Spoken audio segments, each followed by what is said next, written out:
So it's been a couple of months since I launched this YouTube channel as of the recording of this video. And I realized that it would be incredibly inauthentic of me if I didn't discuss how to navigate mass change in the collective. Today, all across the world, we are seeing a regression, or what appears to be a regression, but in my opinion is an awakening that will precipitate evolution. However, how do you navigate the real day-to-day lived experience of what we are currently experiencing as a society? I can only share what I have discovered. So I want to say about 2 years ago, I was looking at the astrological transits of the country that I live in, which is the United States, and just at the transits of the collective as a whole, meaning like the outer planets, the signs that they're transiting, and the implications of it. And it became very clear to me that I had this idea of what I wanted society to look like and where I wanted us to be headed. And then there was what was actually being revealed to me and what I was studying. And I began to feel grief, like this really, really overwhelming grief that was actually quite disruptive to my day-to-day life. And I remember talking to my friends about it, and they couldn't really understand where I was coming from. And I'm not the kind of person to fearmonger, so I didn't really want to have that conversation with them. But a lot of that grief was tied to the fact that I am a millennial. So I was raised to believe in this dream of this life that I was going to create for myself if I just followed the rules of society, if I just went to school and I got the degree, if I was wise with wealth planning and retirement planning, if I followed the correct timelines for relationships and what would lead to marriage and having children and all these things. Like, I was really sold a dream. And what I discovered about 2 years ago was that this dream was an illusion, because the reality was that for the majority of the people that live in my country, at least, it was unlikely that they could ever achieve this dream. So from a forest view perspective, I'm like, okay, well, if the current systems are not working for everyone so that everyone could have the best quality of life possible, then they need to go. But what does that look like in lived experience? So for me, I had to grieve the future that I thought that I was going to have, the comfort and the sense of safety that was attached to that future, while simultaneously witnessing disillusion of said dream and said society in what feels like really slow motion.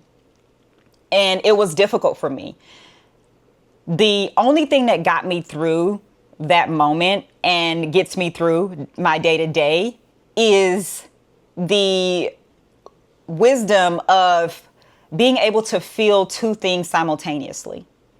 I don't think we should ever get to a place as a society that we are desensitized to tragedy, that we are desensitized to loss, to poverty, to hunger, to all of these things, to the point where we turn a blind eye. I don't think we should ever get there. However, I think it is incredibly important to take the anger, take the rage, take the grief, and channel it into being something different than what you see currently being praised or being put on a pedestal. If you realize, hey, that's actually not it, then embody being different. That's one of the things that I do. The other thing that was so important for me to get, and took me some time to get, if I'm being perfectly honest, was that going through and navigating this season in the collective does not require me to forfeit my joy. It does not require me to forfeit my sense of security. It just means that my sense of security can no longer come from that illusion that I was sold. I need to redefine what security looks like for me in my life. And I've always been a planner. All my friends, we've always been planners. And so we were actually having a conversation about this about a year ago. And it's just like, man, I feel like I can't plan beyond 5 and 10 years because I have no idea what the world is going to look like then. And so then that doesn't mean don't plan at all. That just means maybe make the plan smaller. Maybe make it, okay, where do I see myself in 3 years? Where do I see myself in 5 years? Where do I see myself in 10 years? There are going to always be external elements that are beyond your control, but you get to decide how you show up and how you experience society. I know that for some people that looks like relocating to a different country. For others, that looks like being more consciously aware around their spending and saving more, whatever that looks like for you. I once heard a saying that really, really changed how I experience the world. And it was, I can't get sick enough to make a sick person well. But if I stand in my wellness, then they can meet me there. And that's the best thing that I can do for them. So feel the anger, feel the rage, feel the grief, and then channel it into showing up in a way that makes you feel vindicated. And perhaps that's your purpose. We all don't play the same purpose in terms of a collective shift. And collective shifts happen generationally, right? Like maybe ours feels a bit more dramatic, but we're not the first generation to go through such a massive collective shift. And everybody's role in that looks different. For some people, they're on the front line. They're in politics. For other people, it's breaking generational curses within their family.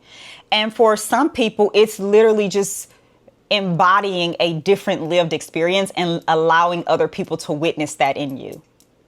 That's it. So I think that the most important thing that has helped me navigate this shift is when I want to grieve because something tragic has happened, I allow myself to grieve. When I want to grieve loss of life or loss of resources, all of that, I allow myself to grieve. And then I give of myself where I can, whether that's my time, my money, my wisdom. I'm giving of myself because it helps me feel like I am experiencing this and I want to be a part of how we move forward rather than getting stuck in where we are. Like that was the most important. And then also advocating where I can, but also being the embodiment of what I want to see in the world. And that is a high call, especially if what you are embodying is not something that anybody has ever taught you, right? If you're the first person in your bloodline to embody a completely different lived experience, that is a high call. Right? That is a high call on your life. So be very careful and mindful of how much expectation you place upon yourself to the point where you feel like you can't do anything or you can't do enough. Start first with yourself. Make sure your cup is full.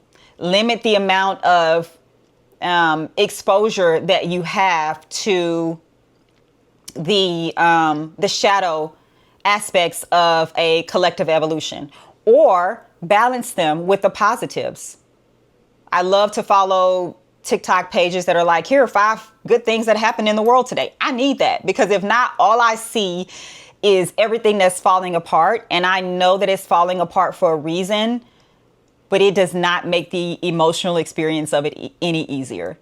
So give yourself grace, find your place in this. Find a place that allows you to experience the duality of a massive collective shift and position yourself in a place where you are a part of the change that's to come rather than getting stagnated and stuck in the fear of what's falling apart. So I wanted to share that. That's how I am navigating this massive shift in the collective, and I hope that resonated with you. If you have other ways that you are navigating this and you'd like to share with other people, please drop it down in the comments, and I'll see you guys next week.